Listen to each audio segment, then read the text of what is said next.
Hi everyone, this video is all about adding ghost notes into your grooves. I'm going to be working from a PDF which you can download from my website.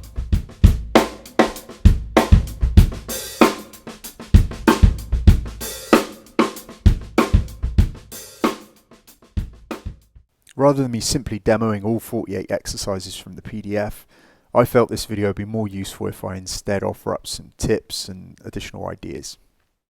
These exercises gradually and methodically introduce every possible placement of a ghost note within a 16th note rate.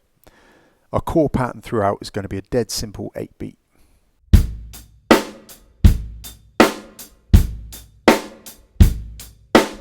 Later on in the video I'll then explain how you should adapt these exercises to include more complex kick and hi-hat patterns. So to get started, I'm going to jump in at number 6.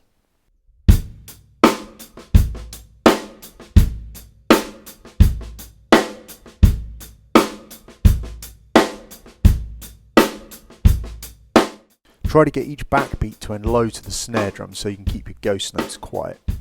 Depending on the tempo and how hard I'm hitting, I use my fingers to catch the stick on impact to prevent any unwanted rebound.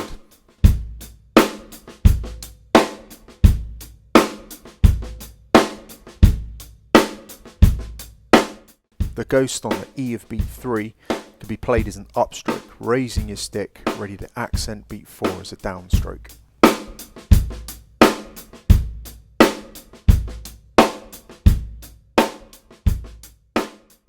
From number 9 to 15, the ghosts are placed on the 8th notes. This is something that some players forget to try. However, this 8th note placement can sound pretty effective. Here's number 12.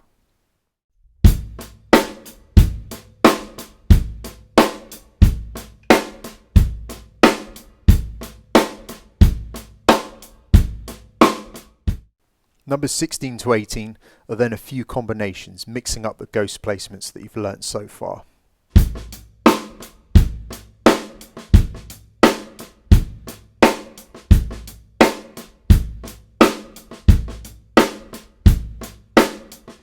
Numbers 19 to 27 introduce pairs of ghost notes and run through various placements.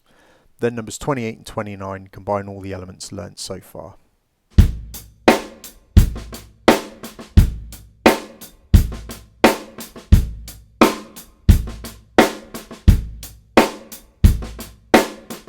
Next up, take a look at number 30.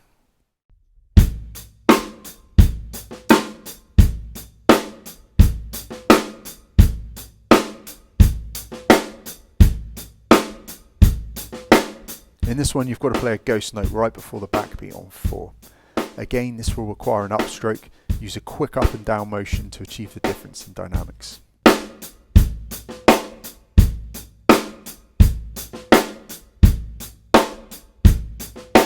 Because the up-down motion in this exercise is fairly quick, let your fingers help you out.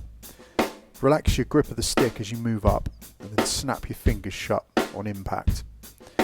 Using your fingers like this can be especially helpful when the tempo's fast and you haven't got enough time to raise your arm. That closing of the fingers will jolt the tip of the stick forward to give you more of an accent.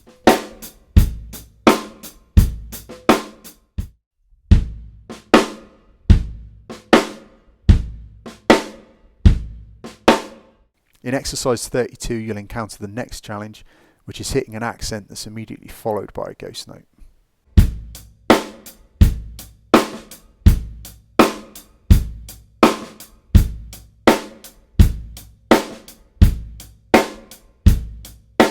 Again, as long as you're able to end your backbeats nice and low to the drum, you shouldn't have too much trouble in keeping your ghost notes quiet.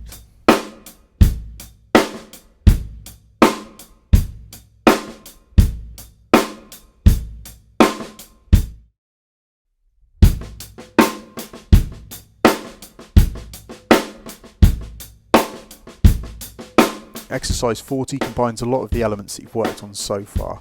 Again, use upstrokes, downstrokes and taps to control your stick height in order to achieve the 2 dynamic levels.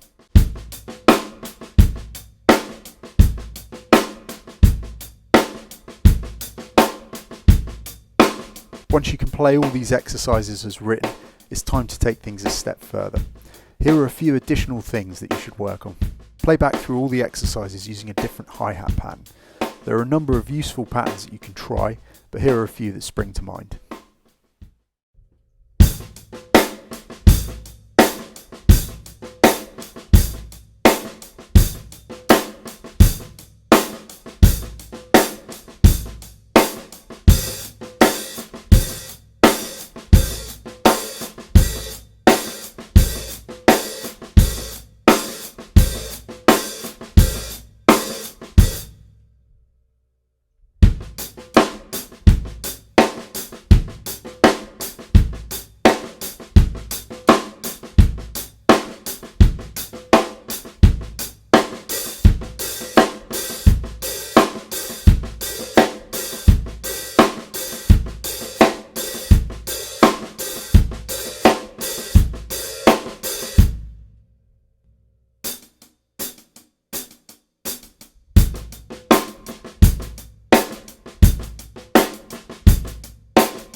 Up until now, the bass drum has been kept really simple, only playing on beats 1 and 3.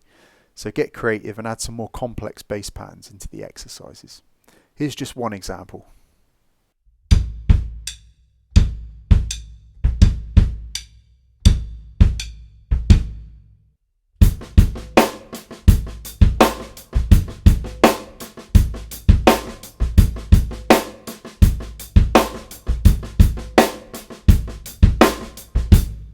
And finally, it's worth moving your right hand part over to the ride cymbal and then including a time pattern with your hi-hat foot. There are various different pattern combinations that you could try.